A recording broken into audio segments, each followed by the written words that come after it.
नमस्कार, news point लेकर हाजिर हूं मैं राजीव। तो दोस्तों, बीजेपी चांद पर पहुंचने की होड़ लेने में लगी हुई है।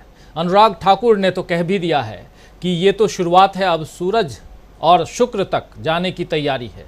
आप याद कीजिए कि कुछ दिन पहले जब चांद की बात हुई थी तो इसी कार्यक्रम में हमने कहा था कि बीजेपी अब सूरज तक जाने की बात करेगी, लेकिन अब सूर्य तक जाने की बात ऑलरेडी अनुराग ठाकुर कर रहे हैं।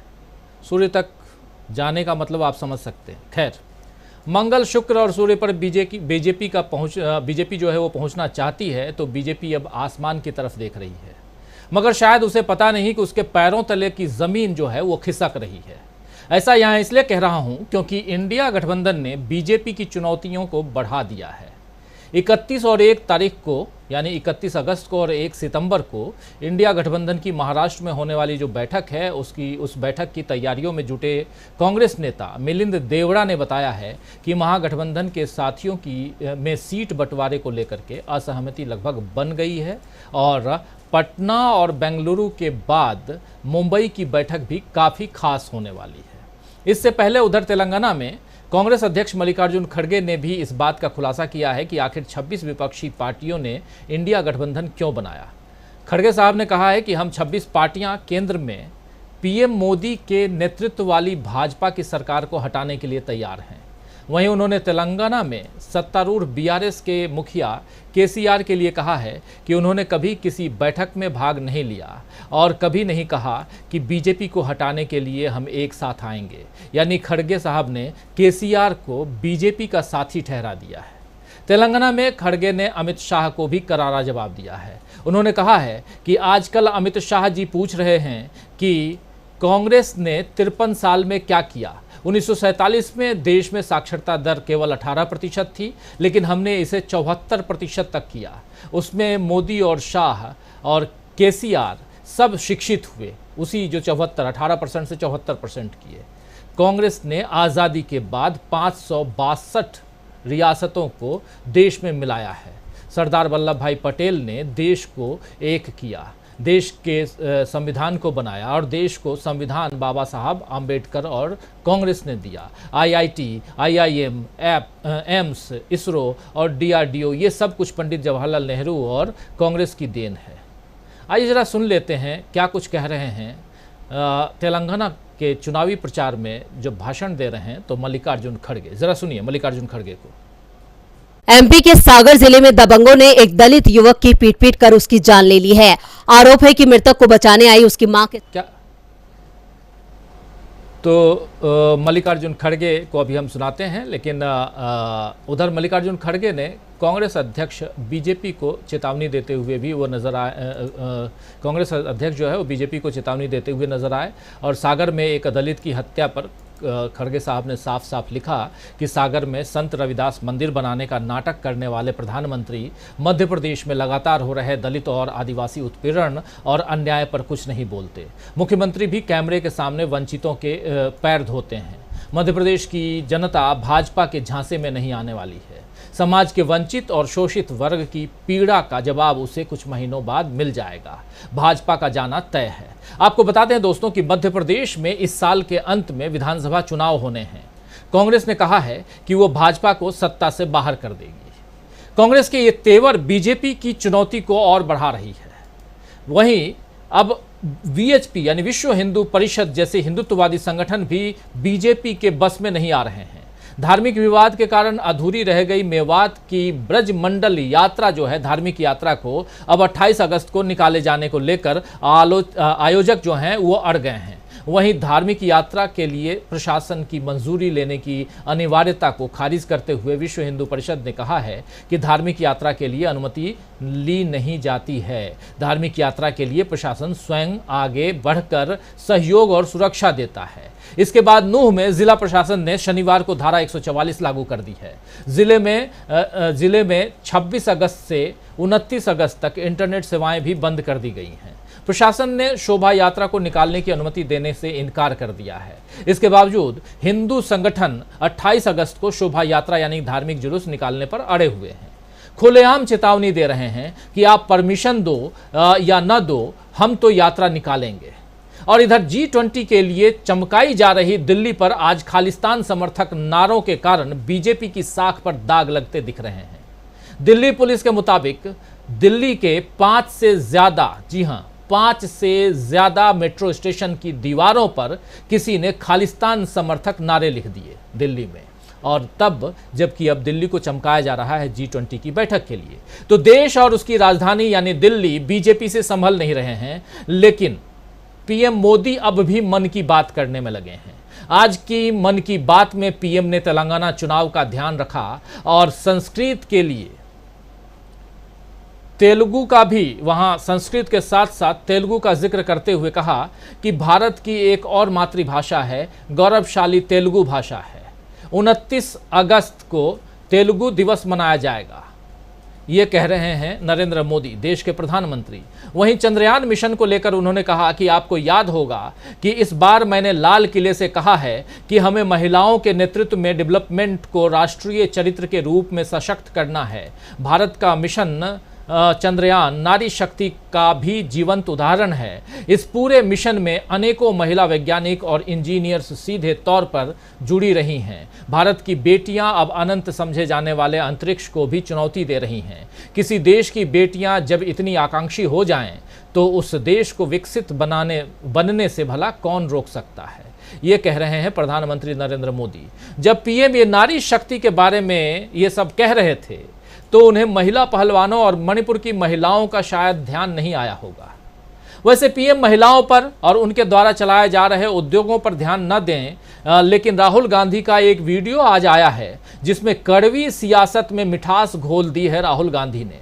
दरअसल कांग्रेस सांसद राहुल गांधी 7 दिनों के लद्दाख दौरे के बाद अब श्रीनगर में हैं, लेकिन आज उनका एक वीडियो कांग्रेस ने जारी किया है जो तमिलनाडु के ऊटी जिले का है।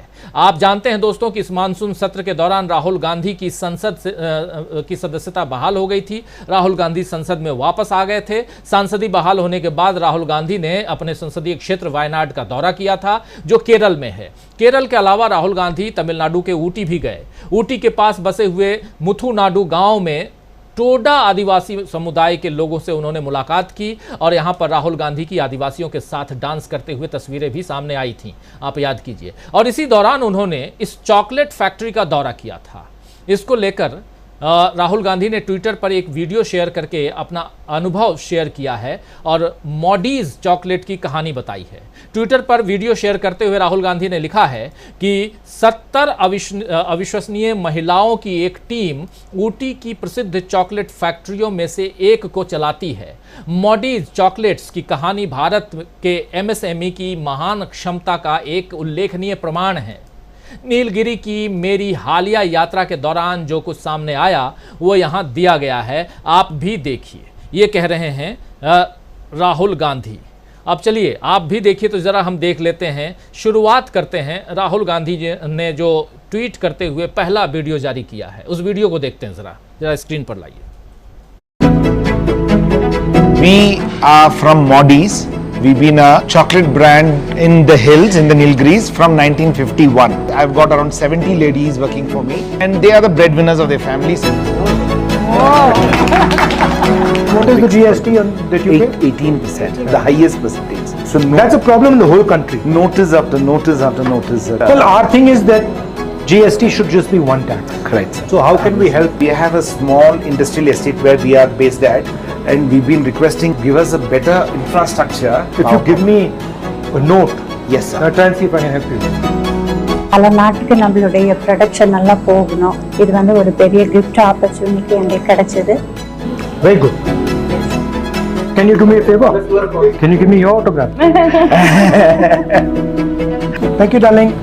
Thank you, sir.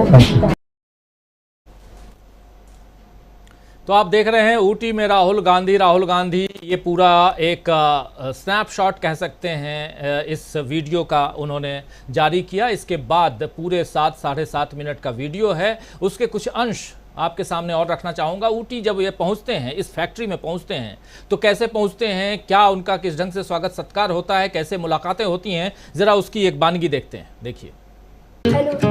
Hello, how are you?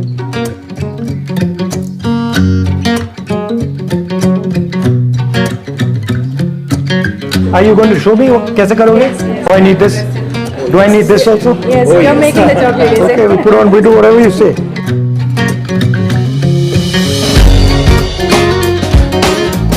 You should call my sister here. Sure. Come here. How do I say batao in Tamil? Solunga. Solunga. We are from Modis. We are the oldest chocolatier in Nilgiri. When did you start? Since 1951. He is my husband. I'm Swati. And when And we... this? He is my son, And this is Kishan, your daughter? and my daughter. Okay. Are you eating chocolate all the time? Then how come you're so thin? No, it's Just now we made it. This is a 70% dark roasted almond, and we are blessed in wood. चलिए इसके कुछ अंश को और आगे हम देखेंगे। और सबसे पहले इस न्यूज पॉइंट में आज रविवार का दिन है और विशेष दिन, आप लोगों के लिए भी छुट्टी का दिन है। और ये खट्टी मीठी तीखी और मीठी जो पॉलिटिकल जो चर्चा है उसको आगे बढ़ाते हैं और समझने की कोशिश करते हैं कि क्या कांग्रेस की तीखी और मीठी रणनीतियां बीजेपी को की बढ़ा रही हैं चुनौतियां। कांग्रेस की इस रणनीति ने बढ़ा दी है बीजेपी की टेंशन, कैसे बढ़ा दी है ये समझने की कोशिश करते हैं। हमारे साथ कुछ वरिष्ठ साथी जुड़े हुए हैं, उन सबसे आपका परिचय करवाता हूं। देखिए इस वक्त हमारे साथ 4 वरिष्ठ साथी जुड़े हुए हैं, थोड़ी देर बाद और कुछ एक साथी जुड़ेंगे। हमारे साथ प्रोफेसर अखिल स्वामी जी जुड़े हुए हैं। स्वामी जी आपका स्वागत करता हूं। हमारे साथ बुशरा खानम जी जुड़ी हुई हैं, हमारी सहयोगी। बुशरा जी आपका स्वागत है। हमारे साथ हमारे साथी डॉक्टर दीपक पाचपोर जी जुड़े हुए हैं। दीपक जी आपका स्वागत, और स्वागत करता हूं अमलेंदु उपाध्याय जी का। और स्वागत इस्तकबाल आप तमाम दोस्त साथी शुभचिंतक आप सबका जो अब तक जुड़ चुके हैं, जुड़ने वाले हैं इस कार्यक्रम में। राहुल गांधी चॉकलेट बना रहे हैं और चॉकलेट खाने की बड़ी इच्छा होती है, मुझे भी चॉकलेट बहुत पसंद है। ज़रा एक वानगी बनाते हुए देख लेते हैं राहुल गांधी को, कैसे बना रहे हैं ज़रा उसको देखते हैं। और फिर इसके आर्थिक पहलू को भी राहुल गांधी टटोल रहे हैं, पूछ रहे हैं, जीएसटी की बात कर रहे हैं, उसको भी जानेंगे। और जीएसटी की जब बात होगी तो प्रोफेसर अखिल स्वामी जी और अच्छे से बताएंगे, आर्थिक पहलू को उनसे बेहतर कौन समझ सकता है। लेकिन पहले राहुल गांधी चॉकलेट बना कैसे रहे हैं ज़रा उसको देखते हैं, देखिए ज़रा। ठीक है। ये हिंदुस्तान में नहीं बनता। हिंदुस्तान में नहीं बना। हैदराबाद में एक कंपनी स्टार्ट हुआ है, we have started using them for the past. When we do this, there won't be any holes. Air holes, it will come out nicely. So now she's making a shell. Air bubbles. No air bubbles. अच्छा। Do they eat a lot of chocolate here, the girls, or no? Oh, they all love chocolate. So we keep trying new flavors and they all eat definitely. Little more harder.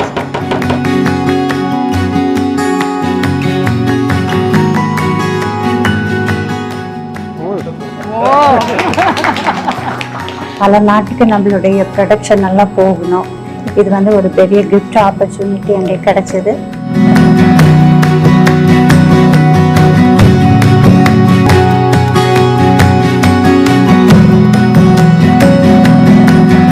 This is done, sir.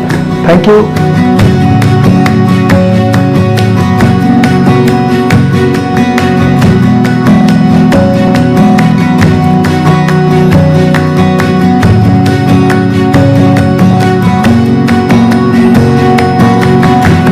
This is our specialty, sir. This is our hot chocolate. Everyone loves. So Should I try? Yes.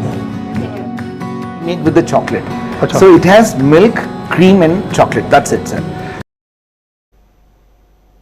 Milk with the chocolate, milk chocolate Rahul Gandhi P रहे हैं। और आप लोगों को भी लालच ज़रूर आ रहा होगा, आप लोग भी सोच रहे होंगे कि काश, कई सारे साथी लिख रहे हैं कि हमको चॉकलेट कब मिलेगी। खैर जल्दी राहुल गांधी से ही हम कहेंगे कि भिजवाएं हम सबके पास भी। चॉकलेट बनाना राहुल गांधी ने सीख लिया है। चॉकलेट मिठास है, प्रतीक ही नहीं मिठास है उसमें, लेकिन चॉकलेट की जैसी मिठास क्या राजनीति में है, शायद नहीं। वहाँ तीखी नोक झोंक होती है। और क्या जो मैं से जो पैगाम ऊटी से राहुल गांधी दे रहे हैं, वो पैगाम क्या उधर से दूसरी तरफ से जब प्रधानमंत्री नरेंद्र मोदी भाषण देते हैं तो उधर से भी वैसा ही मिठास, वैसे ही चॉकलेटी मिठास जो है वो आप तक पहुंच पाती है? शायद नहीं, आप कहेंगे। प्रोफेसर अखिल स्वामी जी, आपके पास आना चाहता हूं, आपसे समझूं जरा। राहुल गांधी कि जो ये बातें हैं, कभी बाइक से चलते हैं, कभी ट्रैक्टर चलाने लगते हैं, धान की रोपाई करते हैं, कभी वो बस में चढ़ जाते हैं, महिलाओं से बात करते हैं, गिग वर्कर्स से मिलते हैं और उनके लिए 5 लाख रुपए का, अभी देखिए कि राजस्थान में इन लोगों ने नया नियम गिग वर्कर्स के लिए, यानी कि स्विगी और जोमेटो के जो डिलीवरी बॉय हैं उन लोगों के लिए ये लेकर के आ गए, उनकी चिंता कर रहे हैं। चिंता यहाँ भी चॉकलेट बनाने वाली फैक्ट्री में जो लोग हैं उनके लिए भी कर रहे हैं, वो आगे हम बताते हैं, आगे देखेंगे हम उसको भी। लेकिन ज़रा इस राजनीति को समझाइए, क्या ये राजनीति सत्ता के सीढ़ी को चढ़ के ऊपर तक पहुँचाने में कामयाब साबित होती हुई दिखाई दे रही है? देखिए राजीव जी, वास्तविकता में जो राहुल गांधी कर रहे हैं ये बता रहे हैं श्रम का महत्व।